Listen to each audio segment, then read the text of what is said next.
বিশ্বাস করে না। বিএনপি কোনো প্রতিহিংসার রাজনীতিতে বিশ্বাস করে না। বিএনপি সম্প্রীতির রাজনীতিতে বিশ্বাস করে। যারা গত 17 বছর আমাদের অঞ্চলের মানুষের বিরুদ্ধে অত্যাচার করেছেন, নির্যাতন করেছেন, নিপীড়ন করেছেন, আমাদের নেতৃবৃন্দের উপরে, রাজনৈতিক নেতৃবৃন্দের উপরে অবৈধভাবে মামলা দিয়েছেন, গায়েবী মামলা দিয়েছেন, ঘর ছাড়া করেছেন, বাড়ি ছাড়া করেছেন, ভিটে ছাড়া করেছেন, এই সমস্ত লোকদের প্রতি আমার আহ্বান থাকবে যে সামাজিক সন্ত্রাস আপনারা করেছেন, আমরা রাজনৈতিকভাবে সব ভুলে যেতে চাই, কিন্তু যে সামাজিক সন্ত্রাস করেছেন, মানুষের উপর যে সন্ত্রাস করেছেন, প্রশাসনের হাত থেকে কিন্তু রেহাই পাবেন না। বিএনপি জনগণের দল, বিএনপি জনসম্পৃক্ত একটি দল। জনগণের মতামত নিয়ে জনগণের সাথে ঐক্যবদ্ধ হয়ে আমরা একটি সম্প্রীতির রাজনীতি আমরা এই ঘাটবগ ইউনিয়নে প্রচলিত করতে চাই, চালু রাখতে চাই। আপনারা ইতিমধ্যে দেখেছেন যে 5ই আগস্টের বিজয়ের পরে আমাদের বিরুদ্ধে চতুর্মুখী ষড়যন্ত্র শুরু হয়েছে। যে 5ই আগস্টের বিপ্লবে যাদেরকে আমরা পরাজিত করেছিলাম, যারা বিতাড়িত হয়েছিল, যারা পালিয়ে গিয়েছিল, তাদের ষড়যন্ত্র কিন্তু থেমে নেই। কারণ সেই পতিত শক্তি মাফিয়াদের মাথা বিদেশে গেলেও লেজ কিন্তু এখনো রয়ে গেছে। প্রশাসনের বিভিন্ন জায়গায়, বিভিন্ন প্রতিষ্ঠানের বিভিন্ন জায়গায় বিভিন্নভাবে তারা ঘাপটি মেরে ওত পেতে বাংলাদেশের যে আমরা নতুন করে স্বাধীনতা পেয়েছি, আমরা যে বিপ্লবে জয়লাভ করেছি, সেই বিপ্লবকে তারা ক্ষতিগ্রস্ত করবার জন্য আমাদের দেশ থেকে ষড়যন্ত্র করছে। একইভাবে আপনারা দেখছেন যে প্রতিবেশী বিশাল রাষ্ট্র ভারত, আমরা মনে করি এই প্রতিবেশী বিশাল রাষ্ট্র ভারত আমাদের বন্ধু রাষ্ট্র, কিন্তু বন্ধুর বেশে যদি প্রভুত্ব করতে চান, বাংলাদেশের মানুষ কিন্তু তা মেনে নেবে না।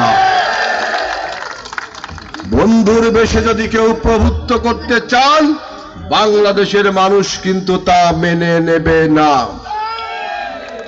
ভারতের বিভিন্ন প্রচার মাধ্যমে অনেক বক্তা এখানে বলেছেন, ভারতের বিভিন্ন পত্রিকা, টেলিভিশনে গত 5ই আগস্ট থেকে এই পর্যন্ত এমন অসত্য বিবরণ ছড়ানো হচ্ছে। গত পরশুদিন দেখলাম ভারতের উত্তরপ্রদেশে একটা ধর্মীয় উৎসবে অনেক লোকের ভিড় হয়েছে। সেখানে ভিড়ের জন্য মানুষ পদদলিত হয়ে কিছু লোক মারা গেছে ভারতের অযোধ্যায়।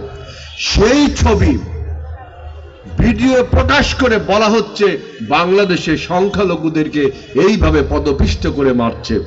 কি নির্ভেজাল মিথ্যে কথা!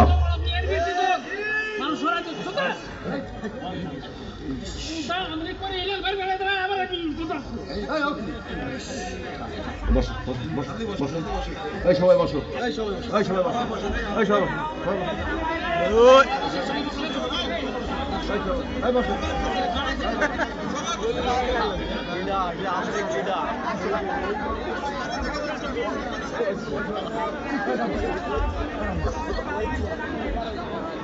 হেলাল ভাইয়ের আগমন, শুভেচ্ছা, স্বাগতম ঘাটবগবাসীর পক্ষ থেকে। আবার দেখবেন, আমি এখানে এসে পত্রিকা পড়ছিলাম, দেখলাম যে চট্টগ্রামের লালদিঘি ময়দানে একটা আপনার নবগ্রহ নামে একটা মন্দির আছে। চট্টগ্রামের লালদিঘিতে যারা গিয়েছেন তা দেখবেন দিঘির পাড়েই একটা নবগ্রহ নামে মন্দির আছে। সেই মন্দিরের লালদিঘির অপর প্রান্তে আওয়ামী লীগের অফিস। দিঘির এক প্রান্তে নবগ্রহ মন্দির, অন্য প্রান্তে আওয়ামী লীগের অফিস। 5 তারিখের পরে যে বিপ্লব হলো, সেই বিপ্লবে আওয়ামী লীগের অফিসটি আপনার বিপ্লবীরা জ্বালিয়ে দিয়েছে। এই সংবাদটাকে ভারতীয় মিডিয়া দেখিয়েছে যে মন্দির পুড়িয়ে দেওয়া হয়েছে। মন্দিরের যারা কর্তৃপক্ষ তারা বলছে যে না, মন্দির পোড়ানো হয়নি, ওটা আওয়ামী লীগের অফিস পোড়ানো হয়েছে। তারপরেও কিছু কিছু মিডিয়া, ভারতের মিডিয়াগুলো এই নিউজ প্রচার করছে। সেনবাগে, আপনার নোয়াখালীর সেনবাগে, সেখানে একজন নারী, তার হাজবেন্ডের সাথে সমস্যা হয়েছে, রাস্তায় হাত ধরে টানাটানি হয়েছে, গ্রামবাসী তারপর তাদেরকে মিটিয়ে দিয়েছে, বা স্বামী এবং স্ত্রীকে দুপাশে নিয়ে গেছে। এই ঘটনাটাকে টুইস্ট করে আপনার ভারতীয় মাধ্যমে দেখাচ্ছে একজন হিন্দু নারীকে এইভাবে হেনস্থা করা হচ্ছে।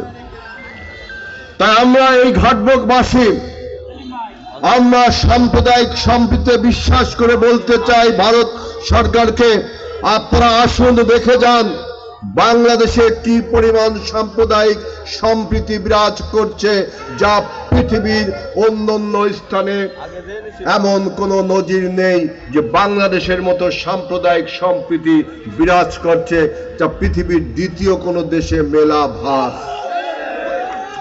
আমি পৃথিবীর অনেক দেশে গিয়েছি, এরকম সাম্প্রদায়িক সম্প্রীতি পৃথিবীর অন্য কোনো দেশে দেখা যায় না। এমনকি যারা আমাদের বিরুদ্ধে বলছে তাদের দেশেও